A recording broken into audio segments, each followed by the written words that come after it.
ठीक है नहीं। आज टॉपिक जो है वो नाउन है। नाउन के बारे में आप लोग अच्छी तरीके से जानते हैं। A noun is the name of a person, place और ए थिंग। आपके पास केवल डेफिनेशन है। अभी हिंदी में भी मैं इसे बता दूं, संज्ञा बोलते हैं हिंदी में किसी व्यक्ति, वस्तु, स्थान अथवा भाव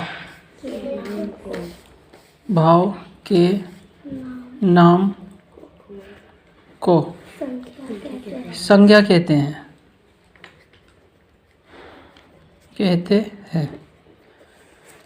अब इसके अंदर नाउन, इसे संज्ञा बोलते हैं हिंदी में, नाउन को ही, ठीक है नहीं। तो इसके अंदर सिर्फ हमारे पास डेफिनेशन है। डेफिनेशन तो हम लोगों को याद हो जाती है कि a noun is the name of a person, place और ए थिंग। किसी भी चीज़ का नाम आ जावे, चाहे पर्सन का नाम आ जा, किसी जगह का नाम आ जा, किसी चीज़ का नाम आ जा, नाउन है, ठीक है नहीं। हिंदी में भी ऐसे लिख दिया हमने, लेकिन हमें यह नहीं पता कि वो जो नाम आ रहा है वो किस किस के नाम आ रहा है। अब नाउन तो मेरे पास एक तरीके से तुम्हारा नाम मेरे पास आ गया कि ज़किया, ठीक है नहीं, और एक मेरे पास नाम आ गया कप, एक मेरे पास नाम आ गया किताब। लेकिन हम इस चीज़ को अलग अलग कैटेगरी में बांट देते हैं, काइंड्स ऑफ नाउन में हम इसे डिवाइड कर देते हैं कि ज़किया को किस कैटेगरी में रखना, कप को किस कैटेगरी में रखना, आर्मी को किस कैटेगरी में रखना, सोने चांदी को किस कैटेगरी में रखना। उसके लिए भी अलग अलग नाउन होती है। वो नाउन जो होती है हमारे पास कितने प्रकार की होती है? वो 5 प्रकार की होती है। ये आप देख लेंगे, ठीक है नहीं, काइंड्स हैं ये इनकी, होता है प्रॉपर नाउन। तो सबसे पहले जो मेरे पास होता, ठीक है, प्रॉपर नाउन। अब प्रॉपर नाउन किसे बोलते हैं? प्रॉपर नाउन का मतलब होता है व्यक्तिवाचक संख्या। प्रॉपर नाउन व्यक्तिवाचक संज्ञा, ठीक है नहीं, व्यक्तिवाचक संज्ञा को बोलते हैं। व्यक्ति मतलब किसी पर्टिकुलर, किसी के बारे में हम बात कर रहे हैं, उसी व्यक्ति का जिक्र होगा, वो प्रॉपर नाउन है। मसलन मैं तुमसे कह रहा हूँ कि मोना इज़ माई फ्रेंड। आपसे मैंने बोला Mona is my friend, Mona मेरी दोस्त है। तो मैं किसकी बात कर रहा हूँ? मैं केवल मोना की बात कर रहा हूँ। मैं और किसी लड़की या लड़के की बात नहीं कर रहा हूँ, सिर्फ मोना की बात कर रहा हूँ कि मोना मेरी दोस्त है। तो जो एक पर्टिकुलर एक व्यक्ति के बारे में बात हो रही, तो वो प्रॉपर नाउन कहलाता। और अगर मैं दूसरा सेंटेंस इसी का ले लूँ, एक होती है हमारे पास कॉमन नाउन। अब हमारे पास जो आ रहा है वो, हमारे पास दूसरा जो सेंटेंस था वो है कॉमन नाउन। कॉमन नाउन को हम क्या बोलते हैं? जातिवाचक संज्ञा, यानी कि जातिवाचक संज्ञा।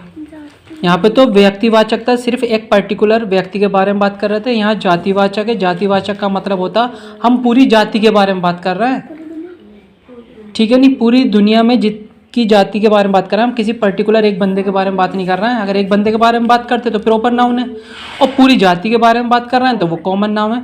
मसलन मैं कह रहा हूँ, या फिर अगर मैं बात करूँ ट्री, अब मैं केवल ट्री के बारे में बात कर रहा हूँ, तो ट्री जो है वो कॉमन नाउन है। मैं किसी पर्टिकुलर ट्री के बारे में बात नहीं कर रहा हूँ। मैं कह रहा हूँ कि tree is very useful. Tree is very useful, ठीक है ना। पेड़ बहुत लाभदायक है, बहुत फ़ायदा होता है पेड़ से। तो मैं एक पेड़ की बात नहीं कर रहा हूँ, मैं पूरी सारे ही पेड़ों की बात कर रहा हूँ। आप चाहो तो इसे ट्रीज़ भी कर सकते हो। Trees are very useful. मैं सभी पेड़ों के बारे में बात कर रहा हूँ, पूरी जाति के बारे में, एक पर्टिकुलर पेड़ की बात नहीं कर रहा मैं, ठीक है नहीं। तो ये ट्रीज़ वर्ड जो आया है ये कॉमन नाउन है। एक और सेंटेंस ले लेते हैं, वी रीड द बुक। मैं किसके बारे में बात कर रहा हूँ? मैं किताब के बारे में बात कर रहा हूँ कि हम किताब पढ़ते हैं। मैं एक पर्टिकुलर किताब की बात नहीं कर रहा। बुक तो पूरी जाति का बोध करा रही है हमें, सिर्फ किताब की बात कर रहा हूँ। मैंने किसी किताब का नाम नहीं लिया। अगर मैं किसी किताब का नाम ले देता, एक पर्टिकुलर नाम बता देते, अगर रामायण की बुक पढ़ रहा हूँ, तो एक प्रॉपर नाउन हो जाता वो, ठीक है नहीं, या कोई नाम आ जाता। ट्रीज़ में मैं अगर किसी पेड़ का नाम ले देता तो वो प्रॉपर नाउन में आ जाता, ठीक है ना। अभी मैंने किसी का नाम नहीं लिया है, कुछ नहीं किया, मैं सिर्फ लड़कों के बारे में बात कर रहा था, तो बॉय पेड़ों के बारे में बात कर रहा हूँ तो ट्री, और बुक के बारे में बात कर रहा हूँ, ठीक है नहीं। तो ये सारी चीज़ें क्या हैं, कॉमन नाउन है, पूरी जाति का बोध हो रही है इसके अंदर। तीसरा मेरे पास आया कलेक्टिव। अब कलेक्टिव के मायने आप लोग जानते हैं, समूह होता, इकट्ठा करना, यानी कि समूहवाचक, यानी कि जहाँ पे कलेक्शन हो गए लोगों का। जैसे मसलन टीम है, एक टीम, खिलाड़ी होते हैं नहीं, टीम में होते हैं 11 खिलाड़ी होते हैं क्रिकेट टीम में। तो मैं पूरी टीम की बात कर रहा हूँ, कलेक्शन की बात कर रहा हूँ। तो टीम वर्ड जो है वो कलेक्टिव नाउन है। या फिर मैं बात कर रहा हूँ फैमिली की। फैमिली में एक आधा मेंबर तो होता नहीं, फैमिली तो बड़ी होती है, उसमें कितने ही मेंबर हो सकते हैं, एक से ज़्यादा, ठीक है नहीं। तो जो 7-8 लोगों की जैसे कोई भी ग्रुप बन जाता है तो वो फैमिली कहलाता। टीम में एक से ज़्यादा खिलाड़ी होते हैं तो वो पूरी टीम बन जाती है। या मैं क्लास की बात करूँ, क्लास में बहुत सारे बच्चे होते हैं, तो जहाँ पे कलेक्शन हो रहा है लोगों का, वो कलेक्टिव नाउन कहलाता। नेक्स्ट आता मेरे पास मटेरियल। अब मैं मटेरियल की बात करता हूँ। मटेरियल को हम क्या बोलते हैं, पदार्थ, पदार्थवाचक। मैं मटेरियल की बात कर रहा हूँ, ठीक है नहीं। तो इसके अंदर क्या आ जाता, पदार्थवाचक है। मसलन मैं अगर मिल्क की बात करूँ तो मिल्क जो है वो ना तो कोई इंसान है, ना वो कोई कलेक्शन है, समूह है, वो तो एक पदार्थ है कि मिल्क की बात कर रहा हूँ मैं, या मैं गोल्ड की बात कर रहा हूँ।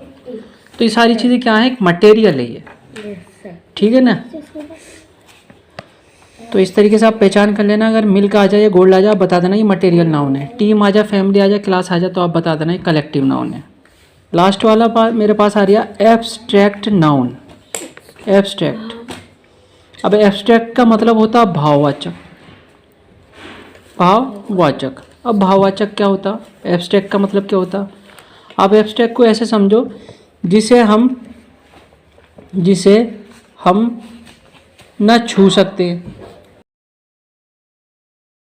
एब्स्ट्रैक्ट का मतलब है जिसे हम ना छू सकें, ना देख सकें, ना देख सकें, ना तो हम छू सकते और ना हम उसे देख सकते, तो वो एब्स्ट्रैक्ट नाउन में भाववाचक में आ जाएगा। जैसे आपकी ऑनेस्टी, ईमानदारी।